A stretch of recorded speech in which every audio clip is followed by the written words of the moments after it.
Ladies, gentlemen, good morning. This is Germinal Van.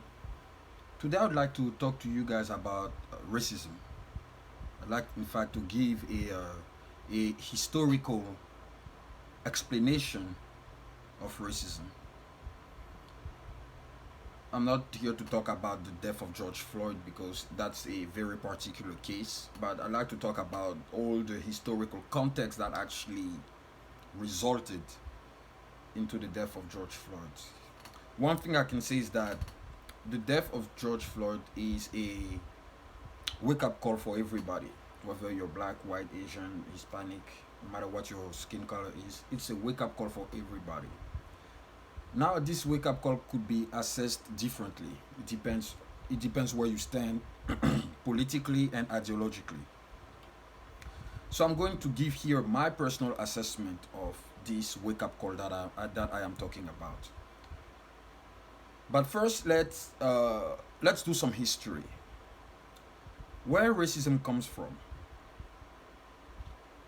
Does racism has to deal with race actually? In fact, no. Racism is not embedded in race. It is embedded in social classes, in social inequalities. And then people have made an association between race and social classes. I'm going to explain the correlation. But first, let's talk about the origins of racism. So, racism started in Eurasia. Eurasia is the region of Central Asia. So, it's basically China, Mongolia, Uzbekistan, Kazakhstan, etc. So, Central Asia. So, the western part of China and all these former Soviet states. At that time, and it was way before the birth of Jesus Christ. At that time, people who were living there were all from the same race. So race was not even the matter. The matter here was social classes. So society then was structured into three social classes. So the first class is the upper class. You have uh, the aristocratic class, which are the educated people, the rich people, the wealthy, and those who have the means of production. And this class they were called white because we associate white with brightness of humanity.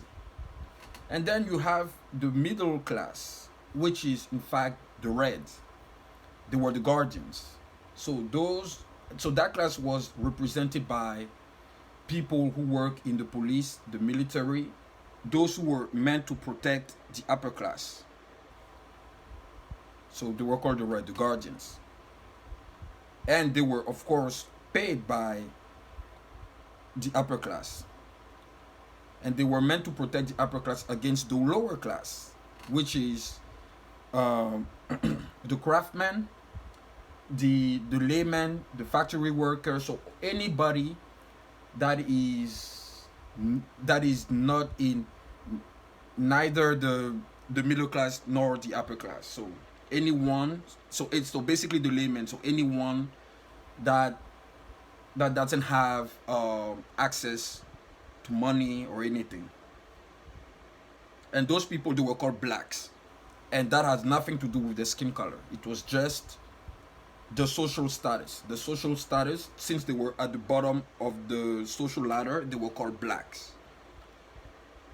That's where the fundamental concept of racism started. And then Europeans use that structure to justify their racial superiority toward other civilizations, blacks, Asians, uh, Indians from America, Indians from India, etc. So that was the concept that Europeans used to justify their superiority. So in the Middle Age, the Roman Catholic Church gave the green light to Spain and Portugal to go conquer the world. So the Catholic Church divided the world into two.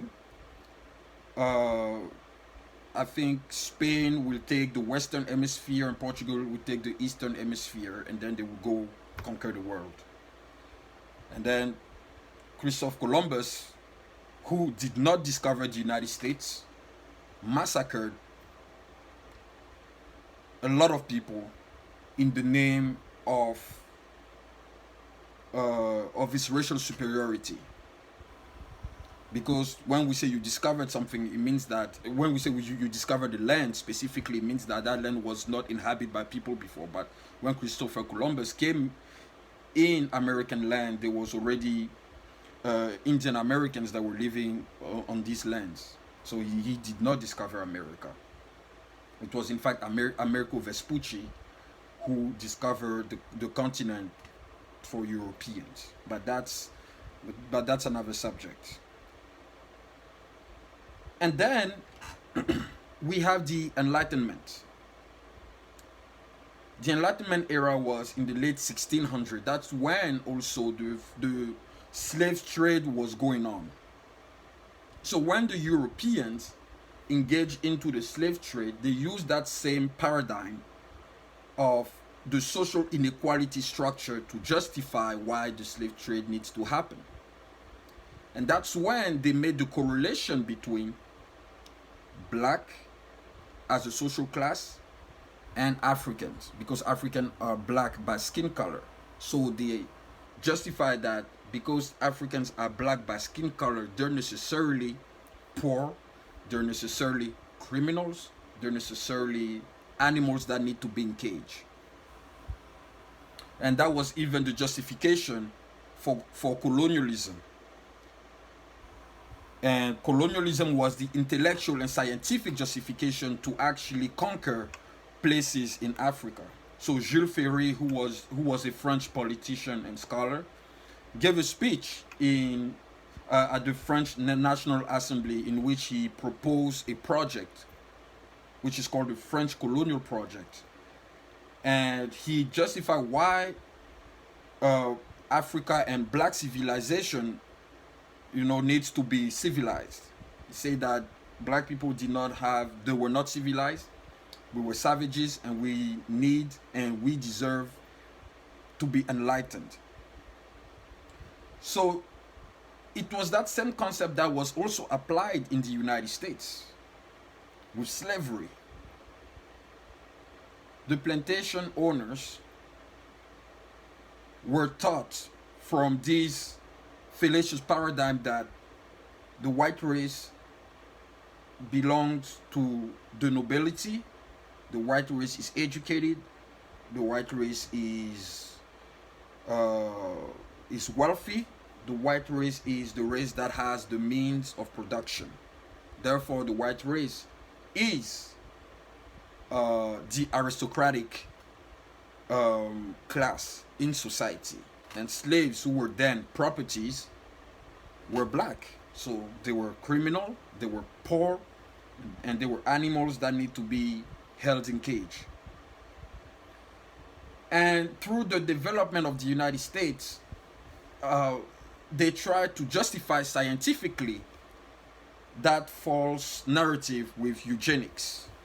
That's when eugenics became a scientific discipline in schools, and everybody that had the privilege to attend higher education has to study that. And they were saying that whites are naturally intellectually superior to blacks, because whites have done discoveries, they use empiricism, and they basically advance the human condition through empiricism, and during the Enlightenment era, and etc. And blacks did nothing, which is of course not true, but that was the narrative that was established as the reason why blacks are inferior to whites.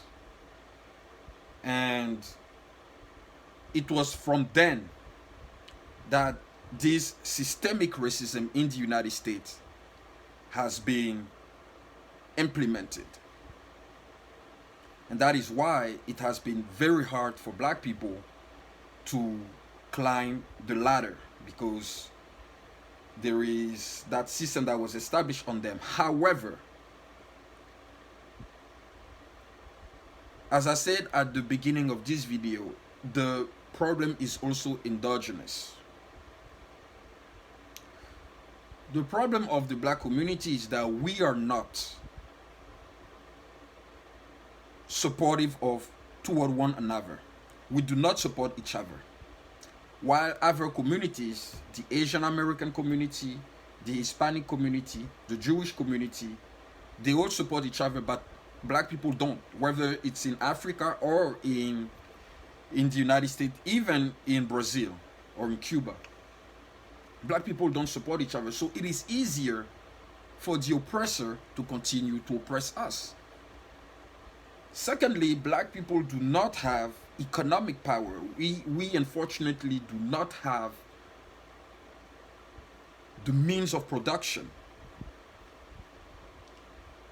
We do not own the means of production. We do not have any accumulation of capital. So it is easier for other cultures, for other societies to continue to oppress us financially, to oppress us mentally, and even physically. That was the case with George Floyd. In America, since the correlation has been established between your social class and your race, we assume that black people by default are savages, they're poor, and therefore the criminals. That is one of the reasons why when cops approach black people, they're so triggered to use violence and their guns or their tasers if necessary. It doesn't mean that whites are not subjected to violence by the police. Of course, whites are also subjected to violence by the police. In fact, the stats show that more white people die at the end of the police than blacks.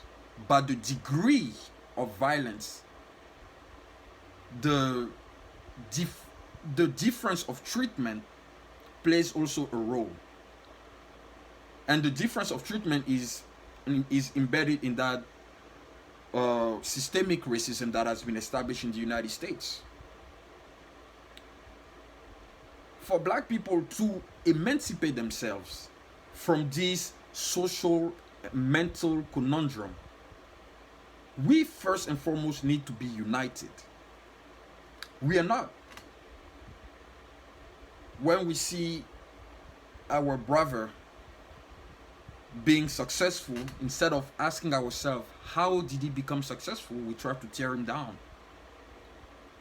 It's like hurting us. Why this guy is thriving and I'm not? The guy is thriving because he put the work. That's why he's thriving. It didn't fall off the sky. It's work. While you were sleeping, the guy was waking up at 3 or 4 in the morning and he was grinding while you were sleeping. That's why it's thriving today. And the Jewish community, for instance, understood that very perfectly.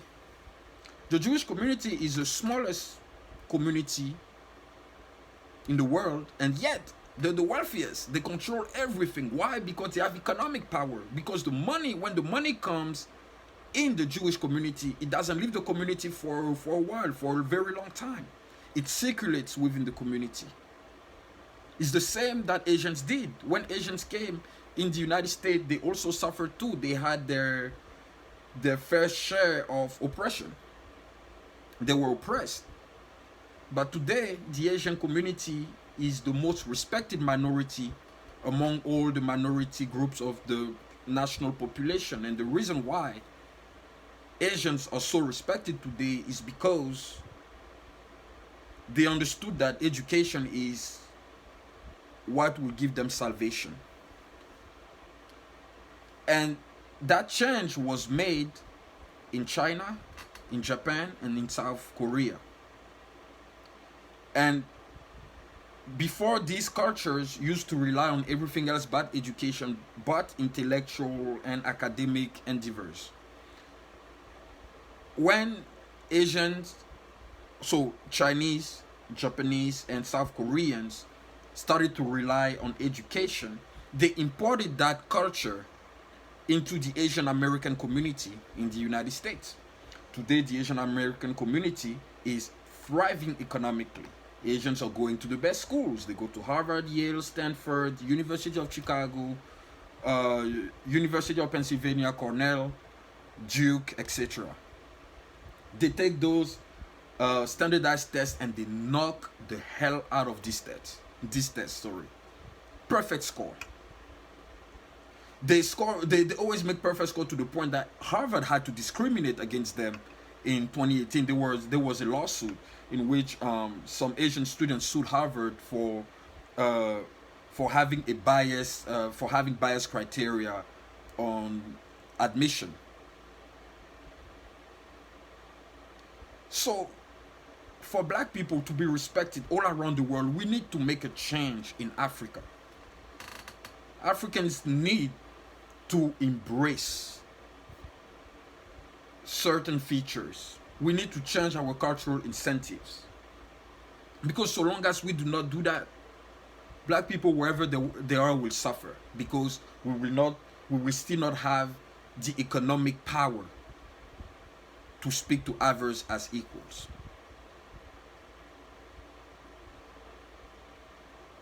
We need in Africa more people to be involved in scientific endeavors because that's where the real progress is. It doesn't mean that entertainment is a bad thing. It doesn't mean that it is not necessary. But the problem is that entertainment never developed a society. You can have many entertainers, but to entertain, the purpose of entertaining someone is that that person had a bad day, had a rough day, so he wants to evade or to, you know, he wants to escape his mind a little bit. You entertain yourself once you have what you need to survive or to live. But the black community, whether it's in Africa or in the rest of the world, does not have what it needs to live yet. We need bankers, we need economists, we need scientists, we need biologists. We need all these professions to be filled by black people to have a solid foundational structure of our community. Otherwise, we can't. There's not enough black doctors. There's not enough black bankers. There's not enough black banks in the United States. There is uh, there is not enough accumulation of capital in black society. Why? Because money does not stay in the black community. When money comes in the black community, it goes out right away. How?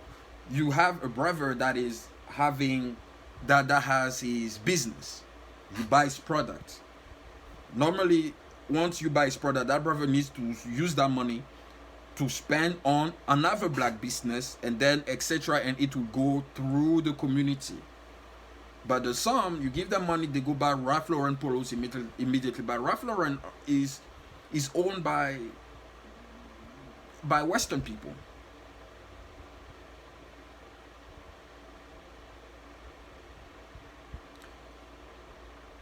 So long as we do not unite as one entity and create a foundational economic structure for our community, unfortunately, our lives will never matter in the eyes of others. Our lives should, because the first human right is the right to live. But people don't care. Unfortunately, we live in the world of money. We live in a world where money is the means that guides everything. If you do not have money, no one will respect you. If you do not have money, no one will consider you.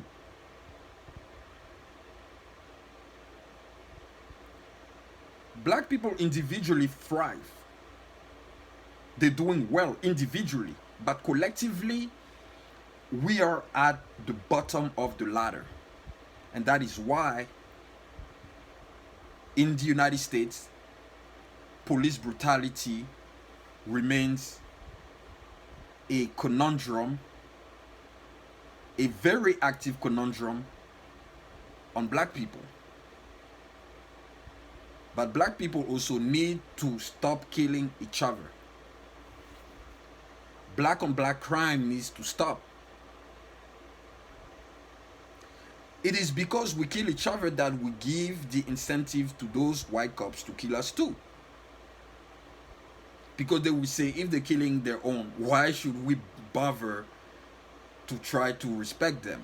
If they're killing their own, we can do the same with them too. That's how they think, and that's why they do it. So we need to be united. When you see a brother doing something meaningful, support him.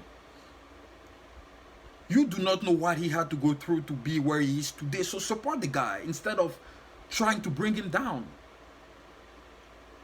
Even if you do not agree with him ideologically, but you see him thriving, go with him, ask him, brother, how did you do? Show me your secret.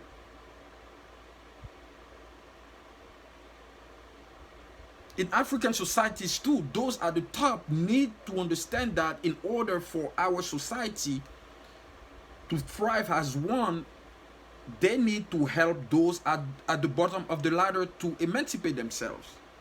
The political elite in Africa needs to decentralize the system. They need to subject themselves to the rule of law. Because so long as they will infringe the rule of law, so long as they will put their personal interest above the collective interest of black society and black culture, black people will never be respected wherever they are. It's that simple. So racism is not about the race of the person, it's about the social status of the person. So long as you do not have economic power, everybody will step on you. So long as you do not have economic power, you will be considered as the trash of society. You will be in the eyes of people as the poor and the criminal. Although you do not deserve to be that, because the first human right is the right to live. No matter what your social status is, you have the right to live. But George Floyd died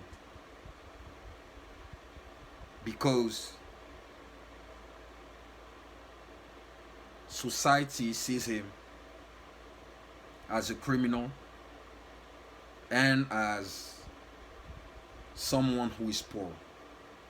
Yes, George Floyd did not have an exemplary life either, but that's not the topic of this video. But at least he did not deserve to die that way. He could have simply been taken to custody and end of the story. His death was a reminder of the fact that we come from the bottom of society. It was a reminder that so long as we do not have economic power, we will be marginalized by others. That's what it means. Because what Derek Chauvin did, he would have never done that to someone like Clarence Thomas or Thomas Sowell or Walter Williams or even Will Smith or Jamie Foxx. Why? Because those guys have economic power. But he did that to George Floyd because George Floyd, not that George Floyd is necessarily a black man, but because George Floyd is poor and has a criminal record, and that cop made the correlation that, of course, black equals poverty, therefore poverty equals crime. And it's the same structure that goes in Brazil too. The racism in Brazil is the same. Racism in Brazil is about your social class. If you're a white man and you live in the favelas, they will call you black. if you're a black man like Pelé and you live in the rich neighborhoods of Rio de Janeiro, you're white. That's racism in Brazil. So black people need to unite. Black people need to create wealth, generational wealth. We need to create wealth and have accumulation of capital in our society. Otherwise, our life will never matter to any other cultures on this earth, because money is unfortunately the device that rules our world. That's what I wanted to say. Have a good day.